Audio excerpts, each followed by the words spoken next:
नया नंबर से फोन लगा ले। यहाँ से शीतल नगर गेल, शीतल नगर मांगे वड़ा वचन जमा आने चले सबको। बस यहाँ जे थारा हुए चारों विधि से घेरे ली लेवा, पकड़े ने मार डांग करे खूब ने चले गेल।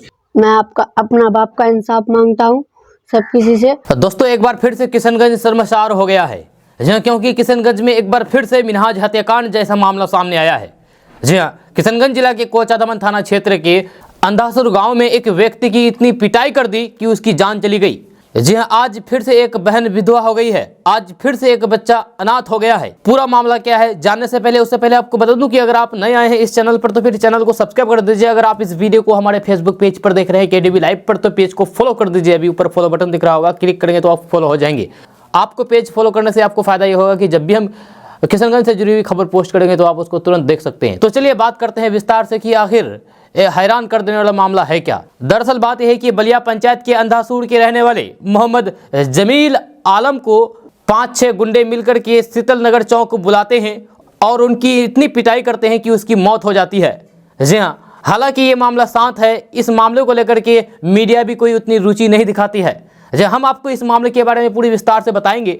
आपको बता दूं कि कोचादमन थाना क्षेत्र के अंधासूर गांव के रहने वाले मोहम्मद जमील आलम को 6 जनवरी के शाम 4 बजे किसी बहाने से शीतल नगर चौक बुलाते हैं और 5-6 गुंडे मिलकर के इतनी पिटाई कर दी जाती है जिससे उसकी मौत हो जाती है। हालांकि 6 जनवरी को 5-6 गुंडों ने मिलकर के उसकी पिटाई की जाती है। जब घर वालों को इसके बारे में पता चला तो फिर घर वाले बुरी हालात में उसको वहां से लाते हैं और उसको इलाज के लिए पूर्णिया लेकर चले जाते हैं। जब कुछ दिन पूर्णिया में इलाज चलने के बाद आईसीयू में भर्ती कराया जाता है, लेकिन डॉक्टर जवाब दे देते हैं कि इसकी जान बचना मुश्किल है, क्योंकि इनके सर पर इतना ज़्यादा गंभीर चोटें आई है कि इसकी जान नहीं बच सकती है। वहां से मरीज को गंभीर हालात में घर लाया जाता है और 25 जनवरी को उसकी मौत हो जाती है। 25 जनवरी को जमील आलम की मौत होने से पहले ही घर वाले कोचादमन पुलिस थाने में जाकर के आवेदन देते हैं और न्याय की गुहार लगाते हैं। जो ही आवेदन देकर के घर वाले वापस घर आते हैं तो ही जमील दम तोड़ देते हैं। अब घर वाले इंसाफ की गुहार लगा रहे हैं, लेकिन इंसाफ नहीं मिल पा रहा है।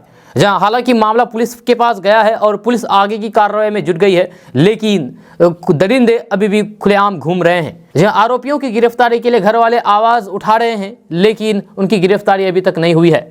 अब सवाल एक बार फिर उठता है कि बिहार में अब महागठबंधन की सरकार है और इस सरकार में न जाने कितनी हत्याएं हो चुकी है अब तक। जहाँ दिन प्रतिदिन डेली कम से कम बिहार में 10 हत्या होती है, लेकिन इसका जवाबदेही कौन देगा। जी हाँ, जब से महागठबंधन की सरकार बनी है बिहार में तब से हत्या और लूट की घटना काफ़ी ज़्यादा बढ़ गई है। जी हाँ, गरीब लूटा जा रहा है, गरीबों के साथ नाइंसाफी हो रही है, गरीबों की जान ली जा रही है, लेकिन इनका सुनने वाला कोई नहीं है। कुछ दिन पहले ही किशनगंज में एक और मामला हुआ था जो काफ़ी सुर्खियों में रहा। हालांकि अब जाकर के उन आरोपियों की गिरफ्तारी हुई है। हम बात कर रहे हैं मिनहाज हत्याकांड की।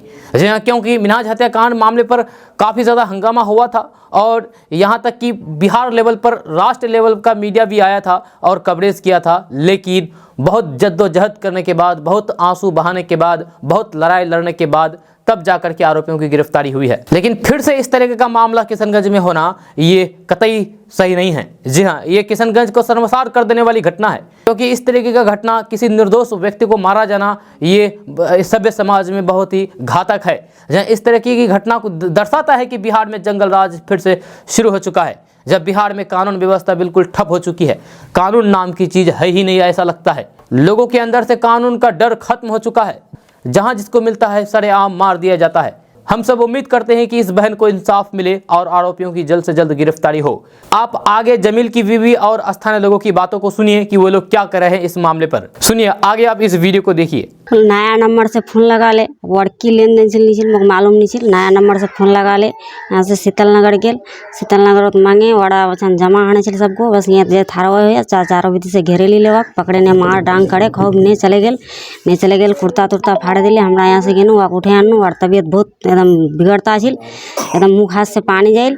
तार बाद फिर हम सरपंच के लेवल अपने डॉक्टर गेनू, डॉक्टर से फिर वहाँ से वापस होनू 3 दिन कारपोट ऐसे तरह खेल।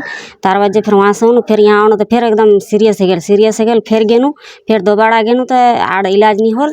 3 दिन वैसे राखे, डॉक्टर जवाब दे दिले। फिर वहाँ से हमरा घर होनू, घर से फिर थाना गेनू, थानादार कहले तो आवेदन दे हमरा फिर चलो न उस बार 3-4 घंटा बाद डेट करे गेल 6:30 बजे तक डेट है गेल। अब मोक कुछ नहीं चाहिए, मोर दिरा छुआ छे, एकटा बेटा एकटा बेटी, एक जन गैरी ननन छे, मोर ससुर भसुर कोई नहीं छे, जोगो जमीन कुछ नहीं छे, सिर्फ एखन घोर छे खाली मोर, और कोई आगू पीछू कोई नहीं छे।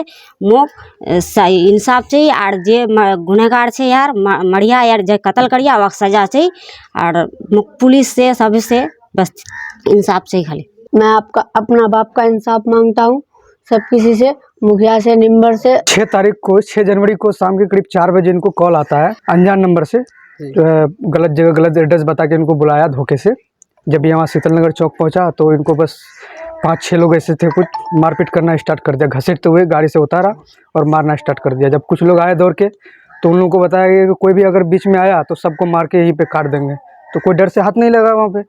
इनको घसीटते हुए टेम्पो पे बैठाया, टेम्पो के लोहे से भी टकराया, उनको मार के सीधा मेहंदीपुर अपने घर ले चला गया, उठा के किडनैप कर गए लोगों को। जब यहाँ पे खबर हुआ यहाँ के गांव वालों को और उनके ससुराल वालों को, तो ये लोग जो है कुछ लोगों को ले आके उसके घर पे गया, और जब वहाँ देखा कि बहुत जो है हालत उनका नाजुक है, कपड़े फटे हुए हैं, खून बह रहा है, तो उनको इलाज के लिए आनंद फान में पूर्णिया लेके गया।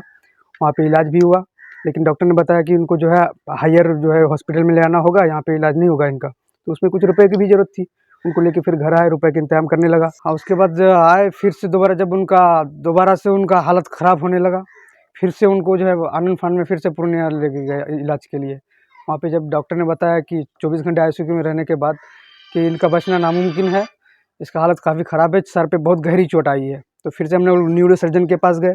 उन्होंने भी बताया कि इनका बचना मुश्किल है, सर पे बहुत गहरी चोट लगा है, इसलिए आप इन लोग को घर लेके आए। हम लोग घर लेके आए उनको, उसके बाद थाना लेके गए, आवेदन दिए।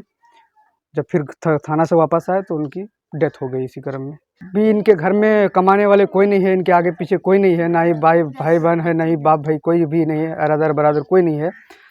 तो इनकी परवरिश कैसे हो, इनकी आर्थिक मदद भी चाहिए, और जो इनके कातिल हैं उनको सज़ा भी चाहिए, यानी कि फुल्ली इंसाफ चाहिए हम लोगों को कि इनकी परवरिश कैसे हो, इनके परिवार की, और जो कातिल है उनको भी सज़ा हो, ताकि ऐसी घटना हमारे इलाके में शांति बने और कोई और कभी करने की हिम्मत ना कर सके। ये मामला जमील अख्तर साहब का है। इनका मामला 6 जनवरी शाम 4 बजे के आसपास शीतल नगर चौक में मारधार हुआ था। उसी घटनाक्रम में इनको ज़्यादा चोट वगैरह आने की वजह से इनको पूर्णिया इलाज के लिए लेकर जाया गया, और वहाँ इलाज होने के बाद डॉक्टर ने डिस्चार्ज किया, रेस्ट के लिए इनको कहा।